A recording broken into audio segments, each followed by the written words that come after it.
The darkness in my bedroom felt different that night.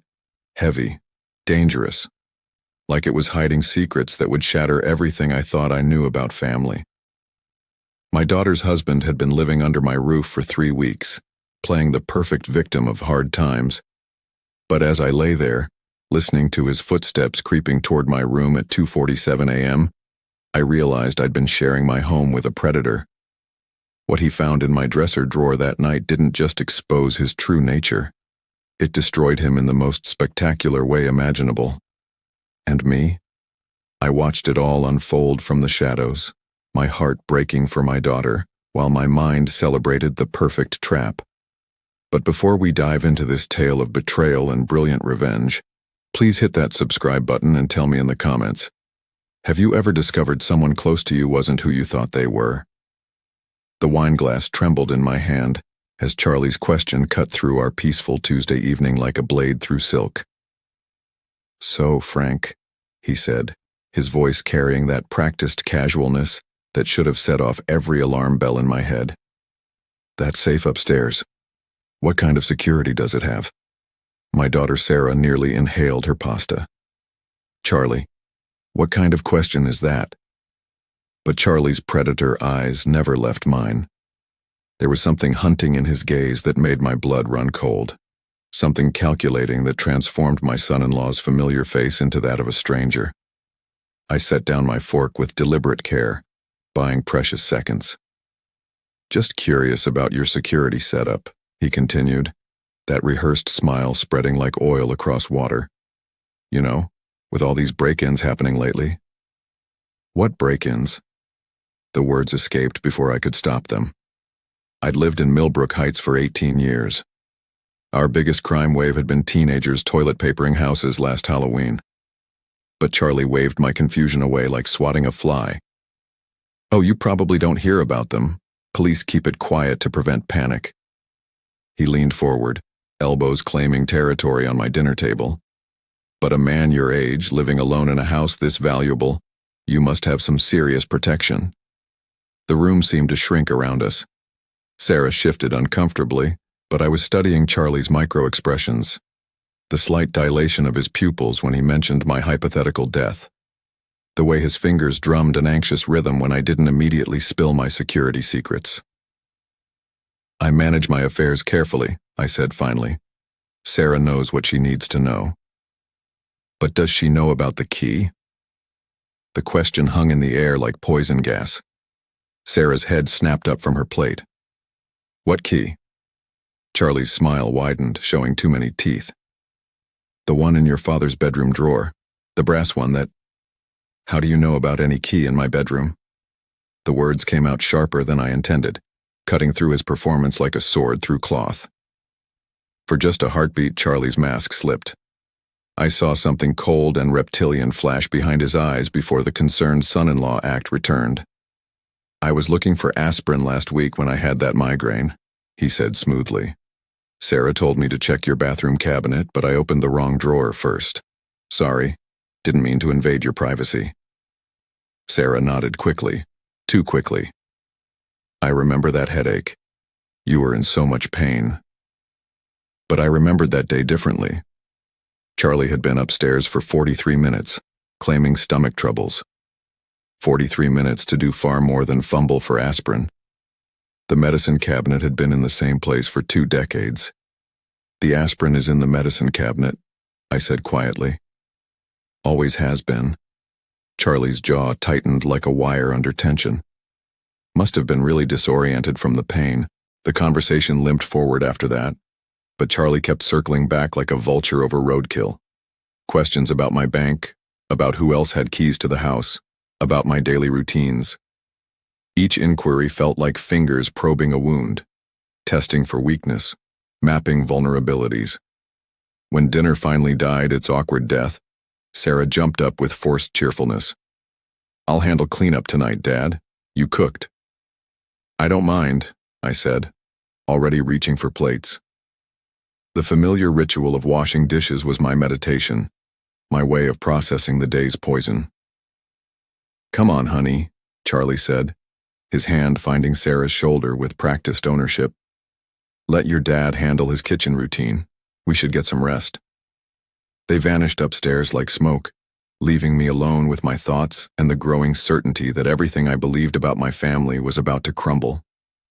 As I scrubbed dinner plates, my mind replayed every red flag I'd ignored over the past month. Charlie's unemployment story that never quite lined up, his obsessive interest in my finances, the way he studied my house like he was memorizing blueprints for a heist. I dried the last glass and hung the towel with mechanical precision. The kitchen gleamed under the fluorescent lights, restored to perfect order. But something fundamental had shifted tonight. The house no longer felt like a sanctuary. It felt like a crime scene waiting to happen. Climbing the stairs felt like ascending toward my own execution. Each step carried me closer to a truth I wasn't sure I was ready to face. My bedroom door stood slightly ajar, maybe 2 inches of darkness visible through the gap like a wound in the hallway's normalcy. That door had been closed when I went down for dinner. I always closed it, a habit carved by 23 years of widower solitude. But Sarah and Charlie were staying in the guest room. There was no innocent reason for anyone to be in my private sanctuary. I stood frozen at the top of the stairs, my hand gripping the banister like an anchor. 30 seconds of listening revealed nothing but the house's familiar settling sounds, and my own heartbeat thundering in my ears like war drums.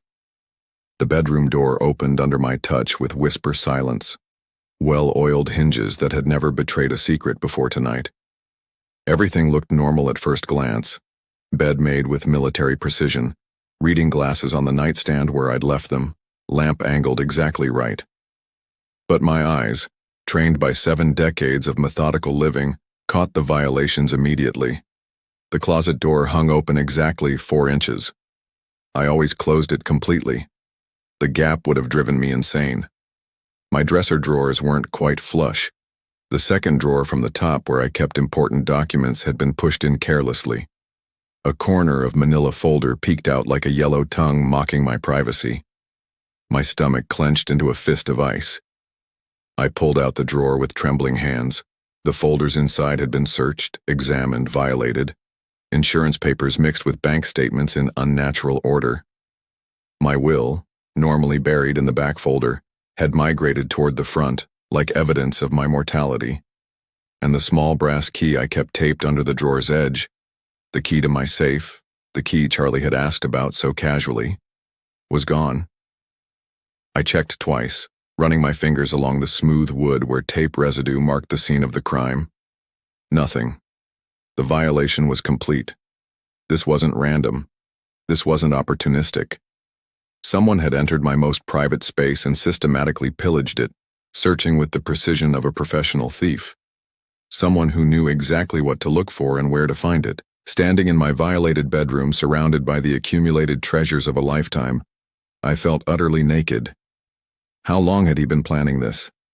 How many times had he been in here while Sarah and I sat downstairs like trusting fools? But Charlie had made one crucial mistake. He'd assumed I was just another oblivious old man, too trusting and too tired to notice details. He was catastrophically wrong. Sleep was impossible. I lay in my bed like a corpse, staring at the ceiling while my mind raced through the evening's revelations. Every small sound made me tense. The house settling, wind through autumn trees, the distant hum of the refrigerator. At 11:52 p.m., I heard movement downstairs. Soft footsteps crossed the living room with deliberate stealth. Not Sarah's delicate step, something heavier, more predatory. Charlie. I remained perfectly still, controlling my breathing like a sniper, listening as the sounds moved toward the front of the house. Then, barely audible through the old house's thin floors, I heard his voice. "Yeah, it's me. Everyone's asleep." A phone call. Charlie was making a midnight phone call, speaking in whispers he thought no one could hear. I eased myself up in bed, the mattress cooperating with blessed silence, and moved closer to the heating vent that connected my bedroom to the living room below. The old man's definitely loaded. Charlie's voice floated up through the ductwork like smoke from hell. I found bank statements, investment portfolios, the whole fortune. We're talking serious money here. My blood crystallized in my veins. We're talking. He wasn't working alone. I grabbed my phone with shaking hands, opening the voice recording app.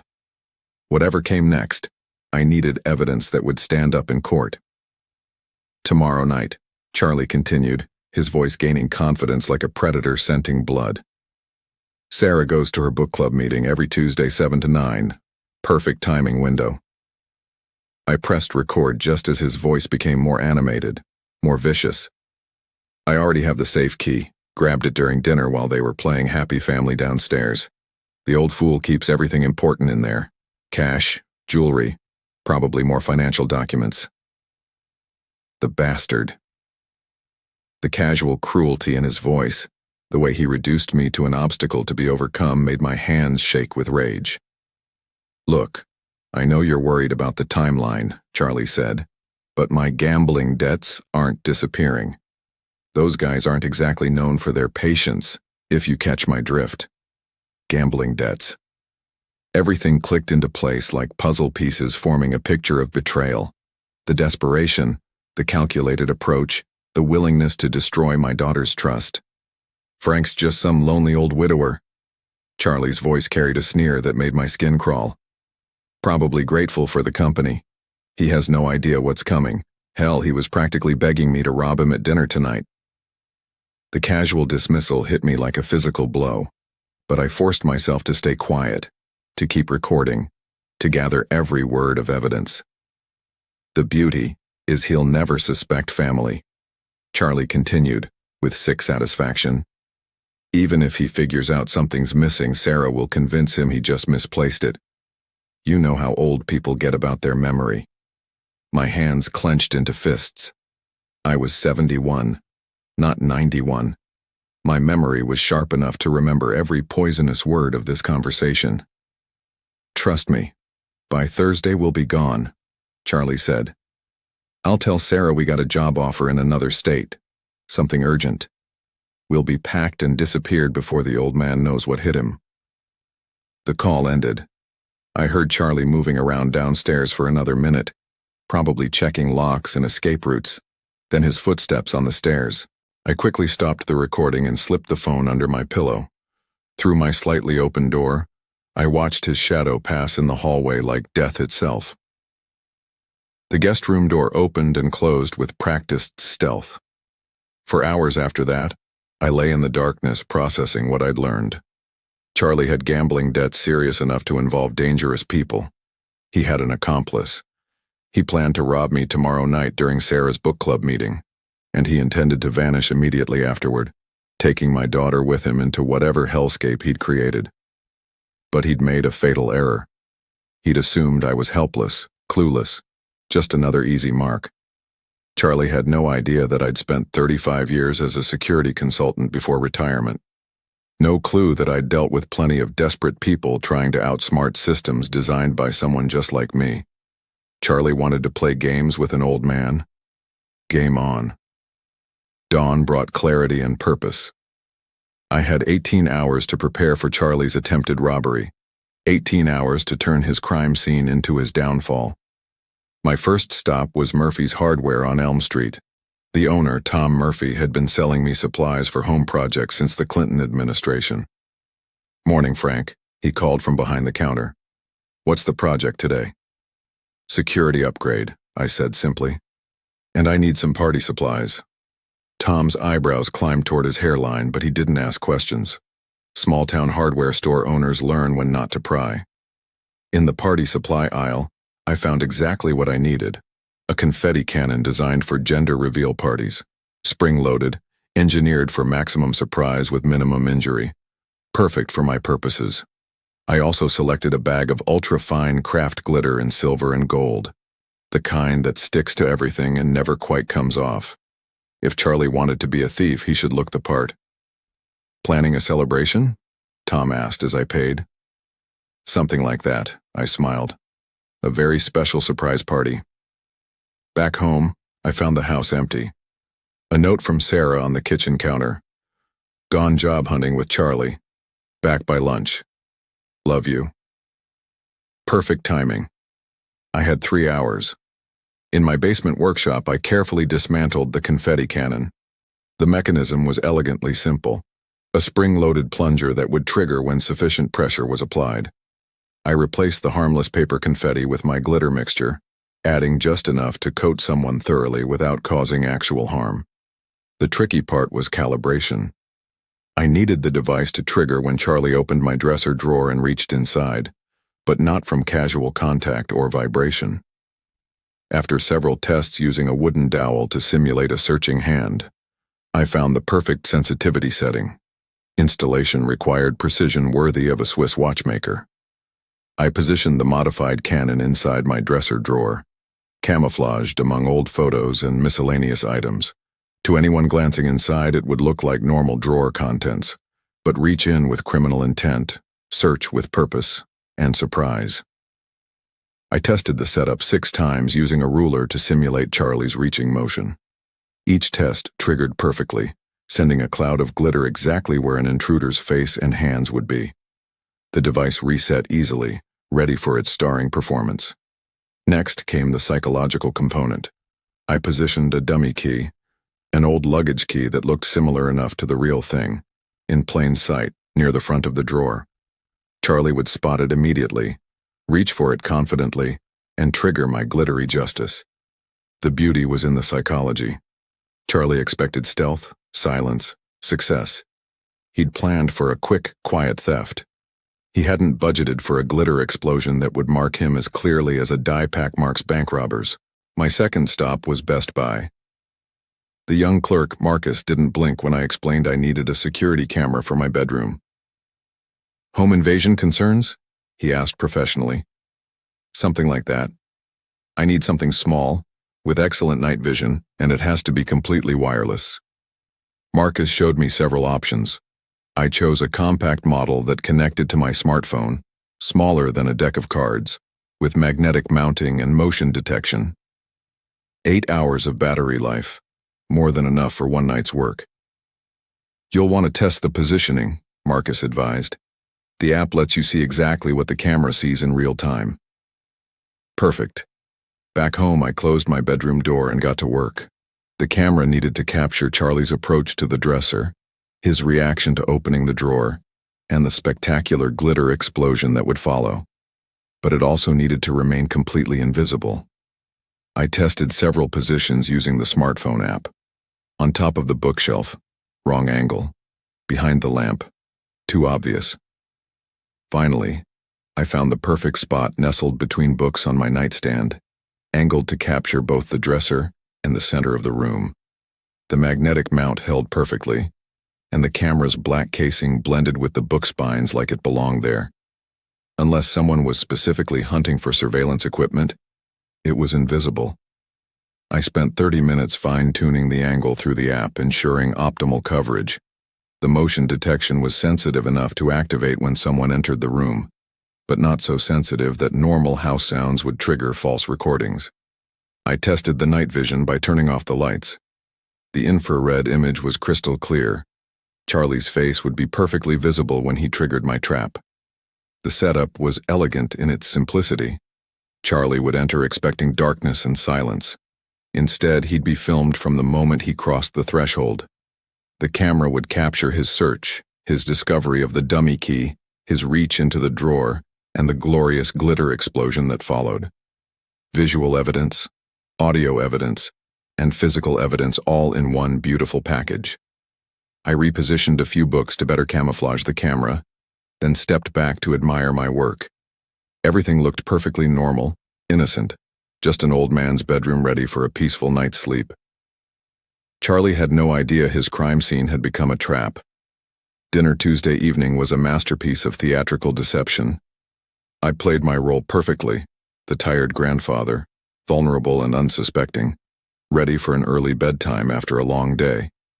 Sarah chatted about her job interviews while Charlie checked his phone with increasing frequency. Each buzz seemed to make him more agitated, more focused on something beyond our dinner conversation. By 8 p.m., we'd settled in the living room. Sarah curled up with her book while I claimed my usual armchair, rubbing my temples with deliberate theatrical exhaustion. "Long day," I murmured, Think I'll turn in early tonight. Charlie's head snapped up from his phone like a predator hearing prey. Actually, Frank, I was hoping we could share a nightcap first. You know, father and son-in-law bonding time. The suggestion came from nowhere, but his tone was carefully casual. Too casual. That's sweet, Sarah said without looking up from her novel. You two should spend more time together. I was thinking about that bottle of Macallan I saw in your kitchen, Charlie continued. Premium stuff, perfect for a nightcap. I kept my expression neutral while internally marveling at his calculation. Charlie had been planning this conversation since breakfast. The timing, the suggestion, the specific mention of expensive whiskey. Nothing was accidental. I appreciate the thought, I said carefully. But I'm on medication that doesn't mix well with alcohol. Charlie's smile tightened like a wire under tension. Come on, one small glass won't hurt. We're practically family. Really, I should avoid it entirely. Dad's right, Sarah chimed in. The doctor was very specific about his blood pressure medication. But Charlie wasn't surrendering easily. The persistence was telling. A normal person would have accepted my first refusal graciously. Charlie was pushing because he needed me to drink something specific, something that would ensure I slept deeply tonight. Tell you what, he said, standing abruptly. I'll pour myself a glass and we can just sit and talk. No pressure for you to drink. He disappeared into the kitchen before I could object. I heard cabinet doors opening, the clink of glass against glass. When he returned, he carried 2 tumblers, one with amber liquid, one supposedly empty. Changed my mind, he said, settling back onto the couch. Poured you just a splash for a toast, barely a teaspoon. He held out the second glass. The whiskey inside caught the lamplight looking innocent enough. But I'd investigated insurance fraud for 3 decades, and desperate people always got sloppy. Charlie, I really can't. One tiny sip, he insisted. Sarah, tell your father 1 sip won't kill him. Sarah looked between us, sensing tension she couldn't identify. If Dad says no, maybe you should respect that. Charlie's jaw tightened and for just a moment his mask slipped completely. I saw frustration, calculation, and something approaching panic flicker across his features. You know what? I said, standing with careful frailty. I'm more tired than I thought. I think I'll take one of those sleeping pills and call it a night. Charlie's posture changed immediately, tension melting into relief. Sleeping pills? Doctor prescribed them last month. Powerful stuff. Knocks me out completely. I paused for effect. I'll be dead to the world until morning. The relief that flooded Charlie's face was almost comical. That sounds perfect. You need your rest. Sweet dreams, Dad, Sarah said, kissing my cheek. See you in the morning. I made a production of climbing the stairs slowly, pausing to grip the railing like an old man struggling with fatigue. At the top, I turned back with my most grandfatherly smile. Don't stay up too late, you two. Charlie, help yourself to anything in the kitchen. Thanks, Frank. Sleep well. In my bedroom, I went through the motions of preparing for sleep, changing clothes, brushing teeth, turning down the bed. But I also double-checked my camera positioning and confirmed the glitter trap was armed and ready. I turned off the bedroom light and settled onto the bed fully clothed, positioning myself where I could see the hallway through my slightly open door. Downstairs I could hear the television playing softly, Sarah and Charlie talking in hushed voices. Then Sarah's footsteps on the stairs, the guest room door closing. Charlie stayed downstairs, waiting, calculating. Probably watching the clock, figuring how long it would take for my sleeping pill to render me unconscious. I checked my phone. 9:47 p.m. The camera showed my empty bedroom in perfect night vision detail. The trap was set. The stage was prepared.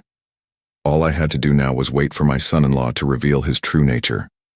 At 2:34 a.m. I heard the first creak on the stairs. I'd been lying motionless for hours, positioned so I could see the hallway through my barely open door. My phone showed the camera feed in real time, my empty bedroom waiting in perfect night vision clarity. Charlie moved like a professional burglar, avoiding the spots that groaned underweight. 3 weeks of living here had taught him my house's quirks, mapping every sound that might betray his presence. The hallway floorboard outside my room whispered under his weight. Then silence. He was listening, making sure his sleeping pill story had worked its magic. I controlled my breathing, keeping it deep and regular. The performance of my life with my daughter's future hanging in the balance. My door handle turned with glacial slowness. Charlie's silhouette appeared in the doorway, backlit by the faint nightlight. He stood frozen for 40 seconds, watching my supposedly unconscious form. Satisfied I was deeply sedated, he slipped inside. Charlie moved with predatory confidence now, believing himself invisible and untouchable. His dark clothing made him nearly invisible, but I could track his movement by sound and shifting shadows. He approached my dresser with the certainty of a man who'd planned every step. 3 weeks of reconnaissance had taught him exactly where to find what he needed, the key that would unlock my safe, my security, my life savings. I watched him position himself directly in front of the dresser. His hands reached for the second drawer with practiced confidence. The drawer slid open smoothly. For a split second, Charlie's posture radiated triumph. He'd found his target, reached inside confidently, fingers seeking the brass key that would solve all his problems. Then my confetti bomb exploded. Boom! The sound was magnificent, like a party favor crossed with a small cannon. Silver and gold glitter erupted in a glorious cloud, coating Charlie from head to toe in sparkling justice. The explosion echoed through the house like celebratory gunfire. Charlie stumbled backward, cursing violently as glitter settled in his hair, on his clothes, across his shocked face. He looked like he'd been attacked by a craft store, transformed into a walking disco ball.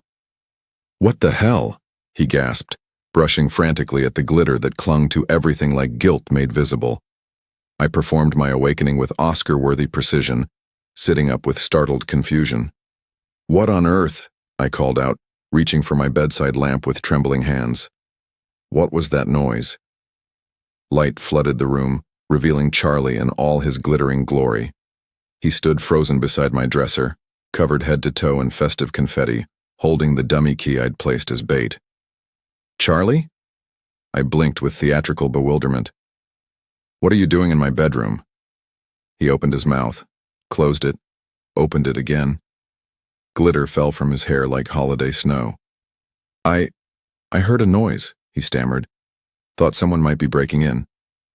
"Breaking in?" I glanced around my room with apparent confusion. "And you ended up sparkling?" Charlie looked down at himself, finally grasping the full extent of his transformation. He resembled a rejected Christmas ornament, silver and gold glitter clinging to every surface of his body. "There was some kind of trap," he said weakly. "Trap? In my bedroom?" From down the hall came the sound of feet hitting the floor. Sarah, awakened by the explosion, was coming to investigate. Charlie's eyes widened with panic. "How do you explain being covered in craft supplies while robbing your father-in-law at 3 a.m.? Frank, what's happening?" Sarah's voice carried worry and growing alertness. Charlie opened his mouth desperately, but no believable explanation emerged. He was caught literally red-handed, or rather glitter-handed, in the act of betraying our family. I allowed myself the smallest smile as footsteps approached down the hallway. Justice, it turned out, was beautifully sparkly. "Dad, are you okay?" Sarah appeared in the doorway, tying her robe with quick, worried movements. Then she stopped dead, taking in the scene before her. Me, sitting up in bed, apparently confused and concerned. Charlie standing beside my open dresser drawer covered from head to toe in glittering confetti like he'd been dipped in a craft store explosion. "What in the world?" Sarah's voice caught. "Charlie, why do you look like a Christmas decoration?" Charlie's mouth opened and closed soundlessly. Glitter drifted from his hair with each movement, settling on my bedroom carpet like festive evidence. "There was a noise," he said finally, his voice strained and desperate. "I came to check on your father." "At 3 in the morning?" Sarah's tone sharpened like a blade finding its edge. And you ended up covered in, what is that, glitter?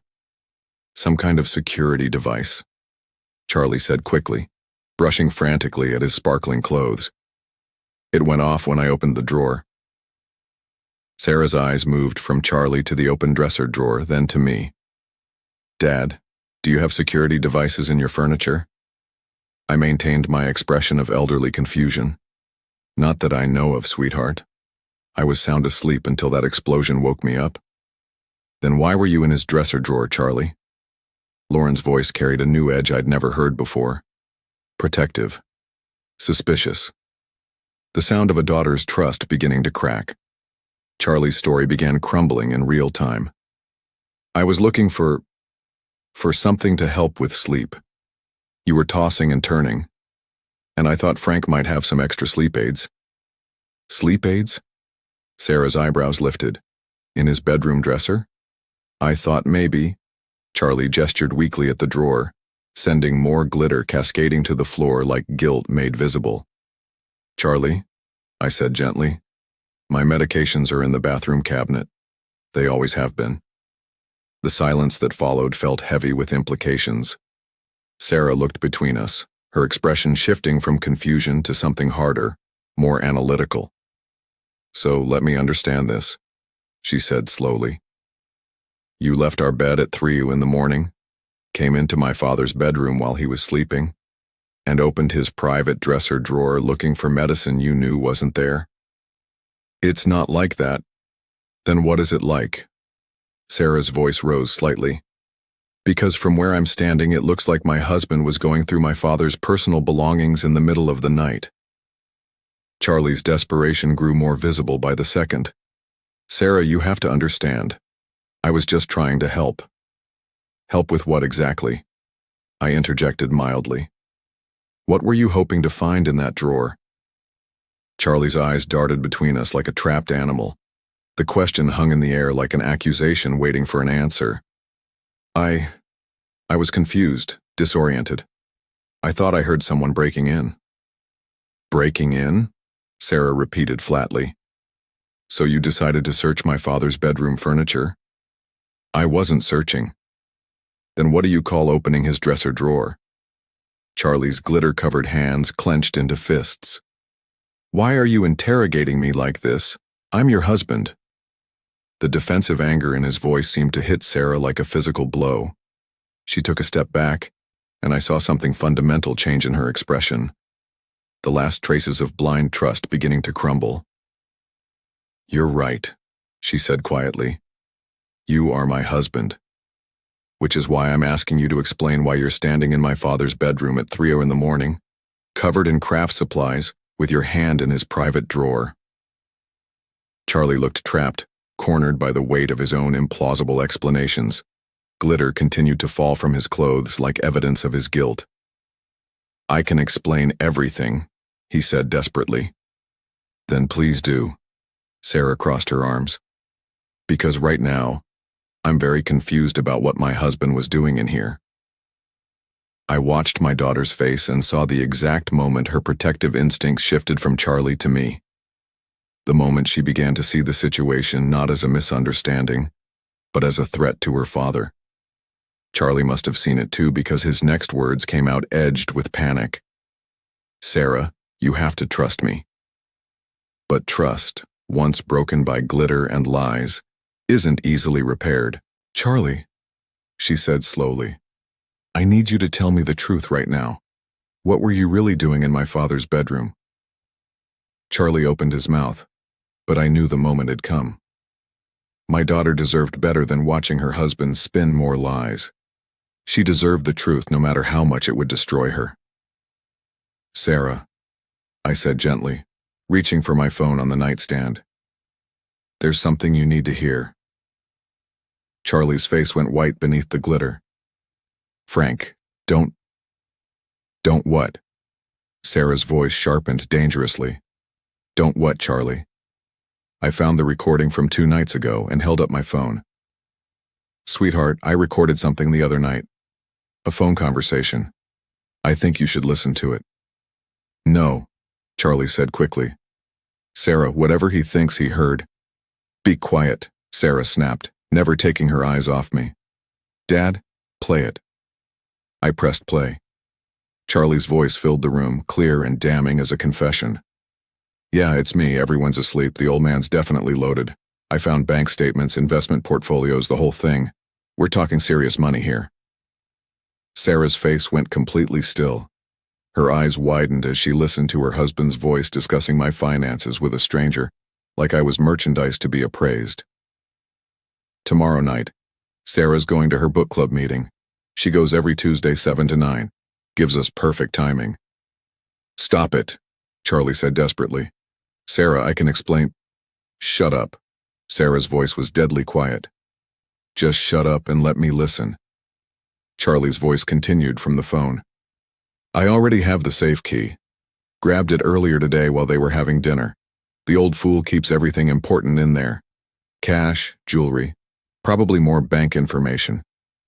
Sarah's hand flew to her mouth. She stared at Charlie like she was seeing a complete stranger, like the man she'd married had been replaced by an alien wearing his face. Look, I know you're worried about the timeline, but my gambling debts aren't going away. Those guys aren't exactly patient, if you know what I mean. Gambling debts? Sarah whispered. What gambling debts? The recording continued relentlessly. Frank's just some lonely old widower, probably grateful for the company. He has no idea what's coming. I watched my daughter's face crumble as she heard her husband's casual dismissal of me, his cold assessment of my vulnerability, his calculating exploitation of my kindness.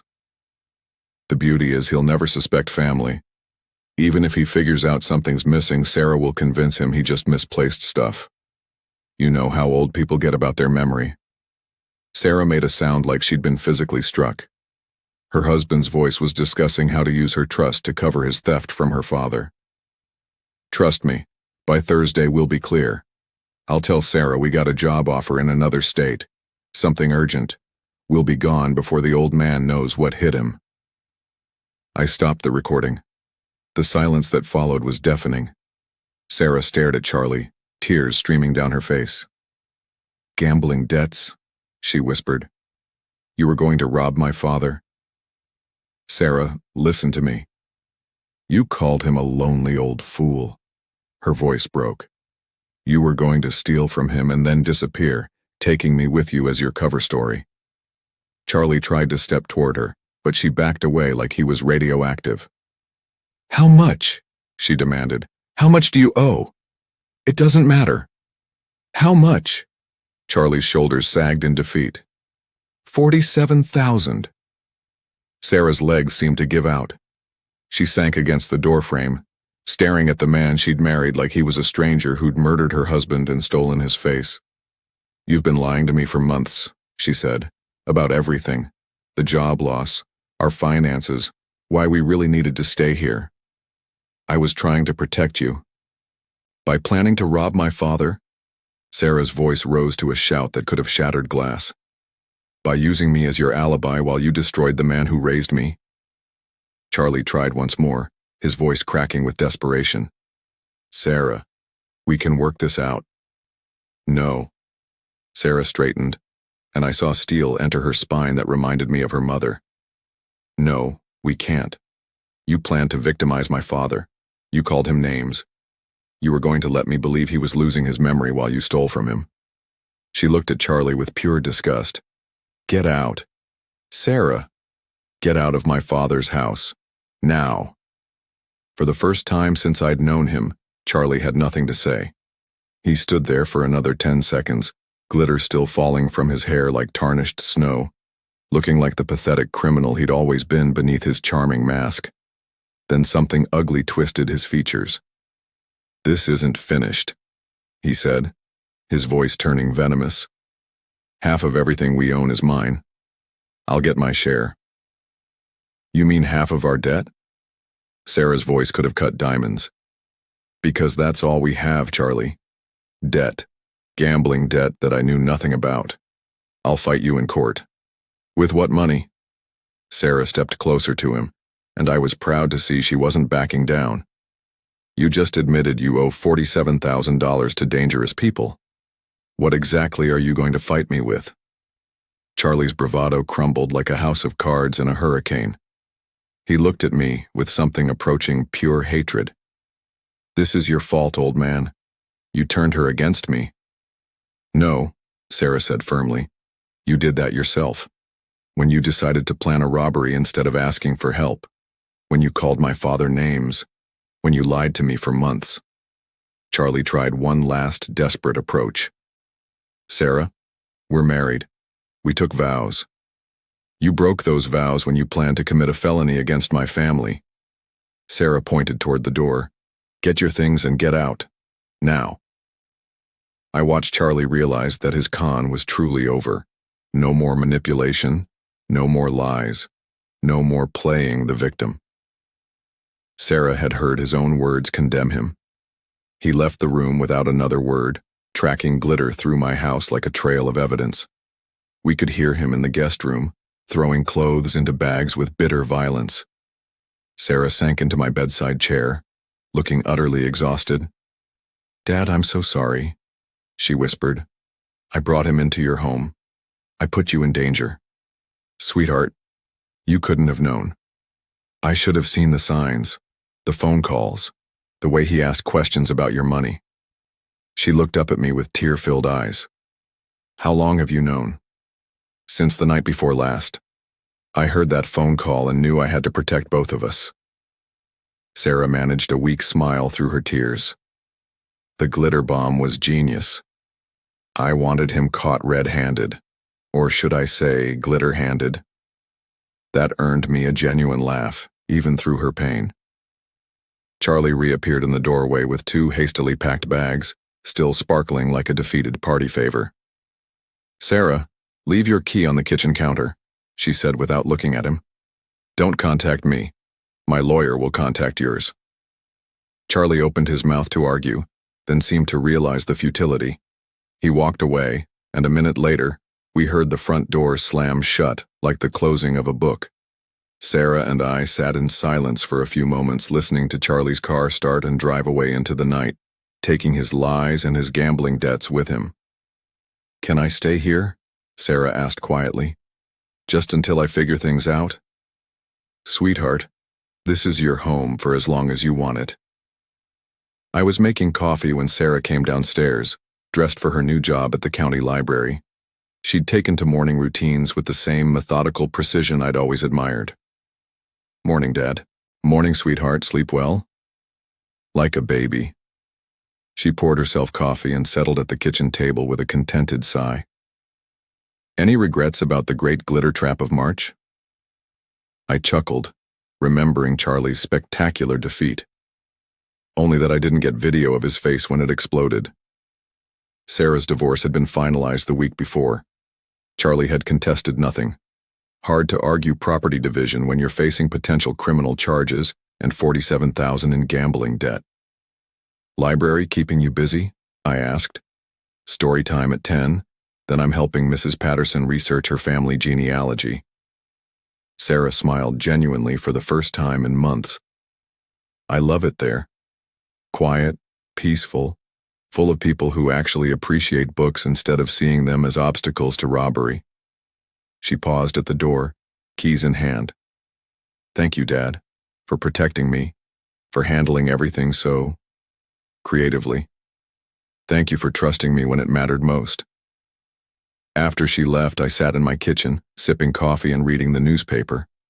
The house felt peaceful in a way it hadn't for months. No tension, no lies, no one calculating how to exploit my kindness. My phone buzzed with a text from Sarah. Forgot to mention, Mrs. Henderson asked if you'd help her install a security system. Apparently, word got around about your innovative home protection methods. I laughed out loud. Maybe I should patent the confetti bomb approach to home security. Outside, spring was painting Millbrook Heights in fresh colors. My neighborhood remained quiet and safe, just as it had been before Charlie's brief invasion of our lives. Sometimes justice comes from courtrooms and police investigations. Sometimes it comes from trusting your instincts, setting careful traps, and letting people reveal their true natures through their own actions. And sometimes justice sparkles. The best part, Charlie was probably still finding glitter in unexpected places months later, a sparkling reminder of the night he tried to outsmart the wrong old man. My daughter was safe, my home was secure, and somewhere out there, a gambling addict turned failed thief was learning that some grandfathers bite back harder than anyone expects. I finished my coffee, folded the newspaper with satisfaction, and began planning my day. Tonight, Sarah and I would have dinner together. Just family, no predators, no lies, no glitter bombs needed. Just the way it should be. If you enjoyed this story of family, betrayal, and sparkling justice, please hit that like button, subscribe to the channel, and share your thoughts in the comments below. Have you ever had to deal with someone who turned out to be completely different than you thought? I'd love to hear your stories. Or